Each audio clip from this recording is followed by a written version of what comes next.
कभी सोचा है कि नियम हमेशा इंसान के हक में ही होते हैं। अगर आपको एक दिन अचानक से ड्रग्स से भरा बैग मिल जाए जिसकी कीमत करोड़ों में हो और वहीं आप कर्ज के नीचे इतने दबे हो कि घर तक नीलाम होने वाला हो और आपके घर में एक बीमार इंसान भी हो लेकिन उसके इलाज के लिए आपके पास पैसे ना हो, तो क्या आपके लिए नियम इतना बड़ा होगा कि आप उसे ना तोड़ो या आप इंसानियत चुनोगे और नियम तोड़ दोगे? तो आज की कहानी कुछ ऐसी ही है, क्राइम और थ्रिलर से भरी हुई, एकदम जबरदस्त। तो चलिए जल्दी से शुरू करते हैं। ये कहानी है युनसु नाम की एक औरत की। वो एक ग्रोसरी स्टोर में काम करती थी। उसका हस्बैंड बैंक में जॉब करता था और बेटी सुआ स्कूल पढ़ती थी। युनसु अपनी फैमिली से बहुत प्यार करती थी और बहुत अच्छे से सबको संभालती थी, लेकिन उनकी फाइनेंशियल कंडीशन बिल्कुल ठीक नहीं थी क्योंकि उसके हस्बैंड ने पहले ही बहुत सारा लोन ले रखा था। लेकिन फिर भी वो अपनी फैमिली को अच्छे से संभाल रही थी। इस बीच हम एक डिटेक्टिव जॉन को भी देखते हैं। वो क्राइम इन्वेस्टिगेशन टीम में था। उनकी टीम ड्रग माफियाओं को पकड़ने में लगी हुई थी क्योंकि ड्रग्स की स्मगलिंग बहुत ज्यादा बढ़ रही थी। इस बीच हमें बैंक नाम के एक नशेड़ी को दिखाया जाता है। वो भी किसी तरह से ड्रग की स्मगलिंग करता था। तो इन्वेस्टिगेशन टीम उन जैसे लोगों को पकड़ने में दिन रात लगी हुई थी। वो लोग एक आदमी को पकड़ भी लेते हैं, लेकिन उन्हें पता चलता है कि उसके घर में या उसके पास ड्रग कहीं भी नहीं है, जबकि उसका दोस्त वही बैंक जो नशेड़ी था ड्रग्स से भरा बैग लेकर भाग गया था। और असल में वो फैंटम गैंग के लिए काम करता था और ये ड्रग्स भी उनका ही था, लेकिन वो बैग लेकर भाग गया, इसलिए वो लोग उसे ही पकड़ रहे थे। तो जब वो उसे पकड़ने वाले होते हैं तो वो किसी तरह उन्हें चकमा देकर वहां से भाग निकलता है। इस बीच हमें सुआ के आर्ट टीचर को दिखाया जाता है जो कि बहुत ज्यादा हैंडसम था और सारे स्टूडेंट्स उसके दीवाने थे और सुआ भी उनमें एक ही थी। फिर युनसु को देखते हैं, उसे एक लेटर मिलता है तो पता चलता है कि उसके हस्बैंड ने उनका ये घर गिरवी रख दिया है। मतलब कि पहले से उसने लोन लिया हुआ था और अब घर भी गिरवी रख के और लोन ले लिया है। और उसने वो पैसे क्रिप्टो में लगाए थे, लेकिन सारे पैसे डूब गए। तो अब गवर्नमेंट उनके घर को, उनके सारे सामान को सीज करने वाली है। ये पता चलने के बाद युनसु को बहुत बड़ा शॉक लग जाता है। इस पर वो दोनों हस्बैंड वाइफ बहुत ज्यादा झगड़ा करते हैं। तो सुआ उनकी बातें सुन लेती है। युनसु भी अपने हस्बैंड पर गुस्सा कर रही थी कि ये सब करने की क्या जरूरत थी, जब सब कुछ अच्छा चल रहा था तो और लोन लेने की क्या जरूरत थी। वो इतने में भी खुश थी, लेकिन अब वो ऐसे में क्या करेंगे, उनकी बेटी को कैसे पढ़ाएंगे। इसलिए युनसु गुस्से में घर से निकलकर अपनी फ्रेंड से मिलने जाती है। उससे अपनी सारी परेशानियों के बारे में बता देती है। फिर सीधा अगले दिन जब वापस घर आती है तो देखती है कि उसका हस्बैंड जमीन पर बेहोश पड़ा हुआ था। ये देखकर वो डर जाती है और जब उसे हॉस्पिटल लेकर जाती है तो पता चलता है कि उसके हस्बैंड को कैंसर है और पिछले कुछ टाइम से वो कुछ ज्यादा ही बढ़ गया है। और उसके हस्बैंड को इस बारे में पता था, लेकिन उसकी ट्रीटमेंट बहुत ज्यादा महंगी है। अब ये सोच सोच कर तो वो पागल हो रही थी कि वो इतने पैसे कहाँ से लाएगी, क्योंकि एक तो उनका घर भी नीलाम हो रहा था और उनके पास वैसे ही पैसे कम है। फिर बैंक जाती है लोन लेने के लिए, तो वहां से पता चलता है कि उसके हस्बैंड ने पहले ही लोन ले रखा है। इसलिए अपने रिश्तेदारों से मिलती है। कुछ लोग उसकी हेल्प करते हैं, कुछ मना कर देते हैं। फिर वो अपने देवर से मिलने जाती है, उसे अपनी कंडीशन के बारे में बताती है, लेकिन वो तो बहुत ज्यादा कम पैसे देता है। फिर युनसु इस बारे में जब अपनी फ्रेंड को बताती है तो उसे तो बहुत गुस्सा आता है कि वो क्या अपने भाई की हेल्प नहीं कर सकता। उन्होंने अपनी फैमिली की सारी प्रॉपर्टी ले ली है, उसके बाद भी वो कुछ भी हेल्प नहीं कर सकता। बल्कि युनसु ने पहले उनकी बहुत हेल्प की थी, उन्हें हमेशा कितने ज्यादा पैसे देते थे, लेकिन जब उनकी बारी आई तो उन्होंने क्या किया, तब वो भी अपनी तरफ से कुछ पैसे देती है और कहती है कि मैं इतना ही दे सकती हूँ, क्योंकि उसके भाई का जिम बंद हो गया था, इसलिए उसे उसका भी खर्चा उठाना था। इन सब के बाद युनसु के पास अभी भी बहुत कम पैसे थे, उसे बहुत ज्यादा पैसों की जरूरत थी। फिर अगले दिन बैंक के एम्प्लॉय उनके घर आकर सामान में सीज करने का स्टिकर लगा देते हैं। फिर हम उसी लड़के बैंक को देखते हैं जो कि ड्रग्स लेकर एक घर में छुपा हुआ था, लेकिन डिटेक्टिव जॉन को उसकी खबर मिल गई थी, इसलिए वो और उसकी टीम उसे अरेस्ट करने के लिए आ जाते हैं। वो नशे में था और उन लोगों पर अटैक करने की कोशिश करता है, लेकिन फिर खिड़की से कूद जाता है। उसकी एक टांग में चोट लग जाती है, फिर भी वो वहां से किसी तरह भागने लगता है और तब वो भागते भागते खुद को बचाने के लिए ड्रग्स का बैग लेकर युनसु के घर में छुप जाता है।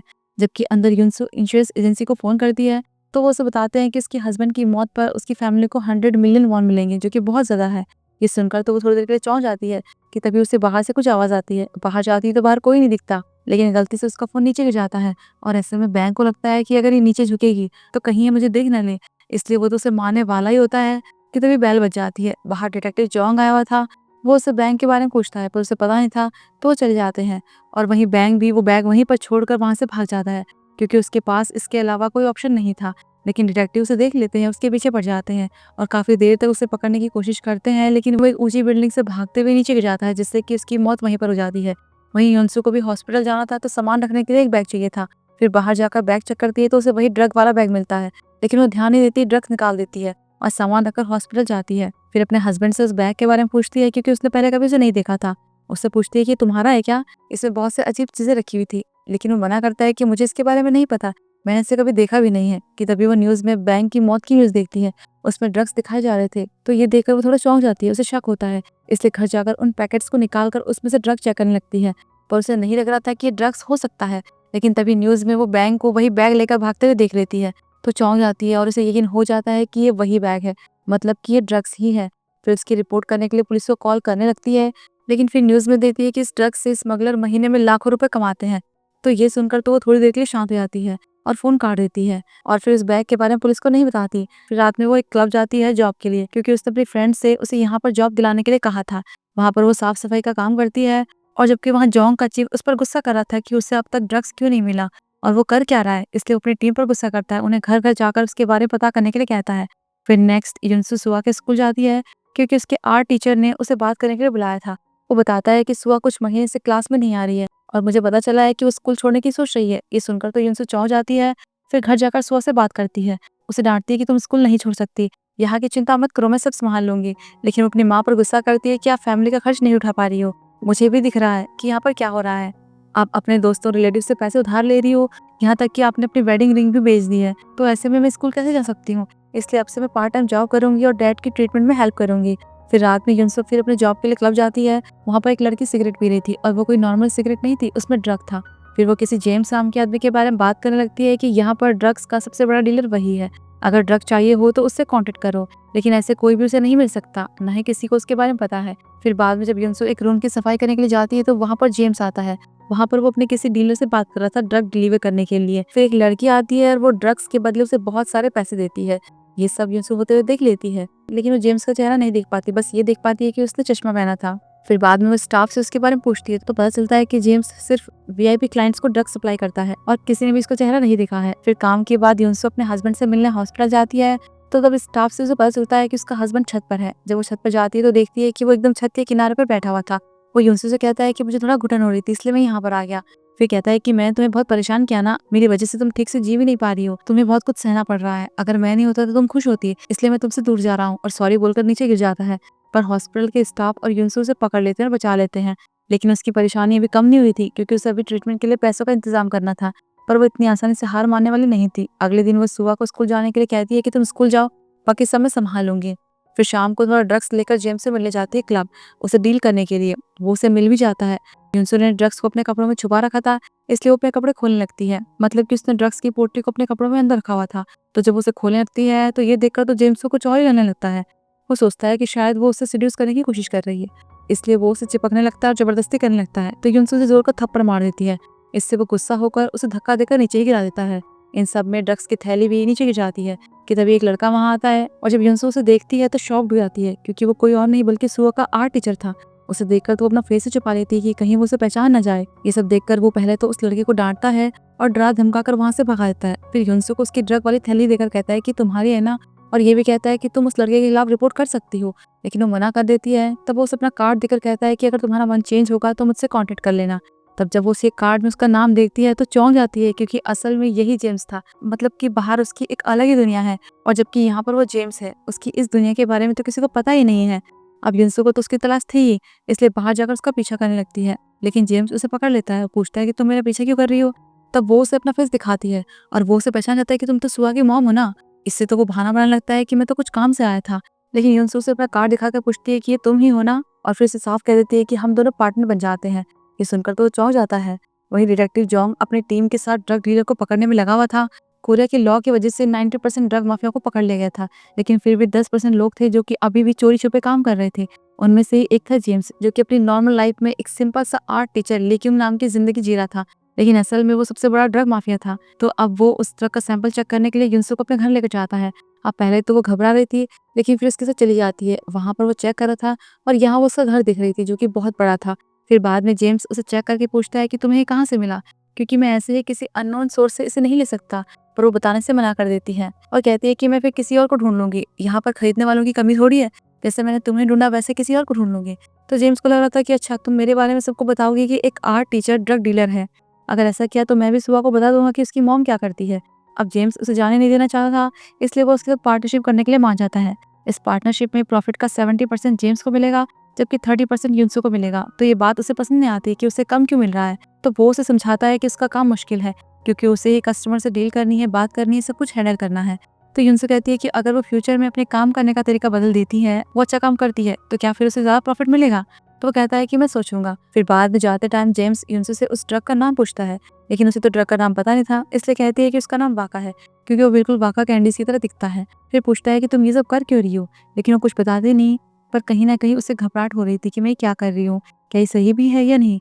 इस बीच हम उसी फैंटम गैंग के एक लीडर को देखते हैं, जो कि अपने एक आदमी डोंग युन को मार रहा था, क्योंकि जो बैंक था वो इसके साथ का ही ग्रुप का था। वो ड्रग का बैग लेकर भाग गया था।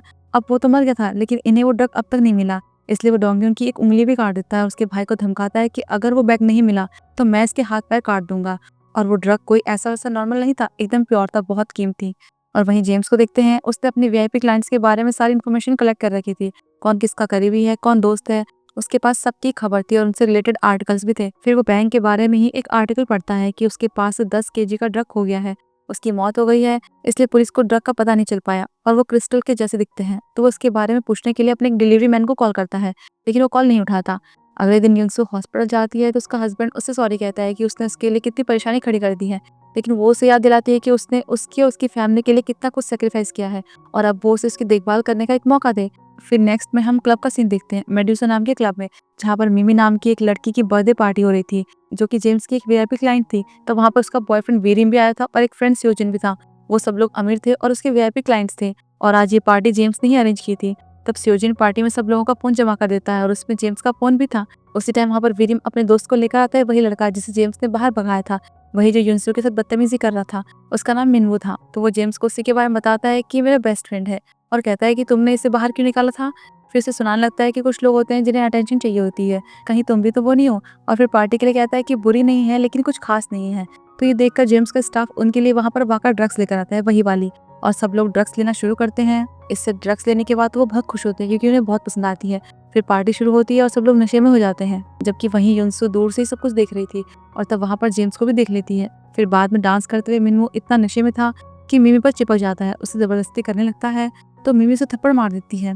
ये देखकर तो वीरिम उसे मारने जाने लगता है, पर जेम्स उसे रोक देता है और अपने गार्ड से उसे क्लब से बाहर निकलवा देता है। वो उसे वैसे ही पसंद नहीं करता था, तो फिर एक कांच की बोतल से उसे जोर से मार देता है। उसे धमकी देता है कि वापस से कभी क्लब में मत आना। जेम्स तो चला जाता है, लेकिन युनसू ये सब देख लेती है क्योंकि वो कचरा फेंकने के लिए बाहर आई थी और इन लोगों के आने के बाद वहीं पर छुप गई थी। पर तब मिनवू भी उसे देख लेता है और उस पर हमला करने की कोशिश करता है। तो युनसू के पास एक टीजर था, वो उसे उससे धमकाती है और वो डर के मारे वहां से भाग जाता है। इसके बाद मिनवू अपनी गाड़ी में निकलकर जाने लगता है, लेकिन वो इतना नशे में था कि गाड़ी ही ठोक देता है। उसी टाइम कुछ डिटेक्टिव्स क्लब के बाहर ही पेट्रोलिंग कर रहे थे, क्योंकि उन्हें खबर मिली थी कि यहाँ पर ड्रग सप्लाई होता है और तब वो लोग मिनू को देख लेते हैं। ये देखकर युनसू जल्दी से जेम्स को कॉल करती है, लेकिन उसका फोन तो जमा किया हुआ था इसलिए वो उठा नहीं पाता, और जबकि अंदर वो लोग उसी ड्रग को ले रहे थे। फिर वो जेम्स से उसके बारे में पूछते हैं, लेकिन वो सीक्रेट बोलकर बताने से मना कर देता है और इतने में बाहर डिटेक्टिव जोंग अपनी टीम और कुछ पैरामेडिक्स के साथ वहां पर पहुंच जाते हैं। अब मिनवू को तो हॉस्पिटल भेज देते हैं। तब जोंग को मिनवू की गाड़ी में कुछ बचा हुआ वाका मिलता है, एक टॉफी की तरह पैक किया हुआ था। तो उन्हें लगता है कि शायद ये क्लब से ही बाहर आया है, इसलिए ये पता करने के लिए वो क्लब के अंदर जाने लगते हैं। ये सब देखकर तो युनसू जल्दी से अंदर जाती है और जेम्स को बताने की कोशिश करती है, लेकिन वो भीड़ में गिर ही जाती है। लेकिन जेम्स उसे देख लेता है और समझ जाता है और उसका आदमी भी बता देता है कि पुलिस आ गई है। तब जेम्स मिमी और बाकी गेस्ट को वहां से फटाफट ले जाता है, पर तब डिटेक्टिव जोंग उन्हें जाते हुए देख लेता है। उसे शक होता है, इसलिए उनका पीछा करता है। इस बीच एक स्टाफ जल्दी से उस प्राइवेट रूम को साफ कर देता है जहाँ पर पार्टी चल रही थी। वहां से ड्रग वगैरह सब कुछ हटा देता है और वहीं एक मेंबर सीसीटीवी टीम से वीआईपी रूम की फुटेज डिलीट करवाने के लिए कहता है, लेकिन उससे पहले ही वहां पुलिस पहुंच जाती है, जबकि जेम्स अपने गेस्ट को रूम नंबर 3 में ले जाता है। पर जो पुलिस ऑफिसर सीसीटीवी से देख रहा था, वो जोंग को उसकी डायरेक्शन बता देता है और ये भी बता देता है कि वो रूम नंबर 3 में गए हैं। ऐसे में सीसीटीवी स्टाफ चालाकी दिखाता है और पैर से स्विच हटा देता है, जिससे कि कैमरा ऑफ हो जाता है, मतलब कि वो आगे उन्हें बता नहीं पाएगा, और ऐसे में सारे फुटेज डिलीट हो जाते हैं। पर इतने में डिटेक्टिव जोंग रूम नंबर 3 में पहुंच आता है, लेकिन वहां पर कोई भी नहीं था, क्योंकि असल में युनसू ने डिटेक्टिव जोंग की बात सुन ली थी कि वो रूम नंबर 3 में जा रहे हैं, इसलिए उसने रूम नंबर 3 को 2 से बदल दिया था। और वहीं जेम्स ने अपने ग्रुप को पीछे के रास्ते से बाहर निकाल दिया था और उन्हें दूसरे क्लब में ले गया। इधर जोंग को ड्रग्स तो नहीं मिलता, लेकिन बिल्कुल वही टॉफी वाला पैकेट मिलता है जो कि उसने मेनू की कार में देखा था। यानी कि वो समझ आता है कि यहाँ पर ड्रग्स सप्लाई हो रहा था, और ऊपर से सीसीटीवी फुटेज भी डिलीट हो गया। इससे उसे बहुत गुस्सा आता है कि उसे कुछ पता नहीं चला। फिर बाद में युनसू जेम्स के घर जाती है, तब वो उसे उसका हिस्सा देता है। तब युनसू से पूछती है कि तुम खुद ड्रग डीलर हो, लेकिन उसके बाद भी ड्रिंक या फिर ड्रग्स नहीं लेते, क्यों? पर वो जवाब देने से मना कर देता है। तब जेम्स उससे पूछता है कि तुम्हारे पास कितना ड्रग बचा है, क्योंकि वो सब कुछ खरीदना चाहता है। तो वो बताती है कि मेरे पास बस 1 किलो बचा है। वो कहता है ठीक है, मुझे दे देना। फिर इसके बाद युनसू पैसे लेकर घर जा रही थी। उसके पास इतना सारा कैश था तो वो डर भी रही थी, डर के मारे से घबराहट हो रही थी, बेचैनी हो रही थी। फिर वह पब्लिक वॉशरूम में जाकर उन पैसों को गिनती है वो 5 मिलियन वॉन थे। एक ही रात में इतनी कमाई देखकर तो बहुत ज़्यादा इमोशनल हो जाती है और फिर घर जाकर सुआ के साथ सो जाती है। अगले दिन जेम्स अपने डीलर डोंगिल से मिलता है, वही जिसकी उंगली कटी थी। उसने उससे उन वाकर ड्रग्स का एक सैंपल मंगाया था जो कि उनके पास था, जिसका एक हिस्सा खो गया था। उसे देखकर वो चौंक जाता है क्योंकि वो बिल्कुल यूएनसू वाले ड्रग की ही तरह था, लेकिन अभी उसे कंफर्म नहीं था कि ये वही है या फिर कोई और। इसलिए वो घर जाकर जब चेक करता है तो पता चलता है कि ये दोनों एक जैसे ही हैं। इस बीच यूनसू ने भी हॉस्पिटल जाकर अपने हस्बैंड का सारा बिल चुका दिया था। फिर अगले दिन सुबह स्कूल जाती है, तब जेम्स यानी कि जो यहाँ पर लेके उसका आर्ट टीचर था, वो उसके वापस आने पर उसका वेलकम करता है क्योंकि वो बहुत टाइम बाद आ रही थी। तब सुआ की फ्रेंड्स उसके पास पेंटिंग्स का नया सामान देखती है जो कि बहुत ज़्यादा एक्सपेंसिव था। इससे वो लोग बहुत ज़्यादा सरप्राइज होते हैं। और जबकि यूनसू अभी भी ग्रोसरी शॉप में काम कर रही थी, फिर वहाँ पर हम डोंगिन को देखते हैं और असल में वो यहाँ पर काम करता था। यहाँ पर हम देखते हैं कि डोंगिन को उसके बॉस ने उस इंसान को ढूंढकर मारने के लिए कहा था जिसने कि उसका ड्रग चुराया है। और जबकि जेम्स को भी ये कंफर्म हो गया था कि फैंटम गैंग्स के ड्रग्स यूनसू के पास ही हैं। और इसी के साथ ये एपिसोड यहीं पर खत्म होता है। अगर आपको ये ड्रामा पसंद आया हो और नेक्स्ट एपिसोड देखना चाहते हो तो कमेंट में ज़रूर बताना। तो फिर हम जल्दी मिलते हैं अगले एपिसोड में।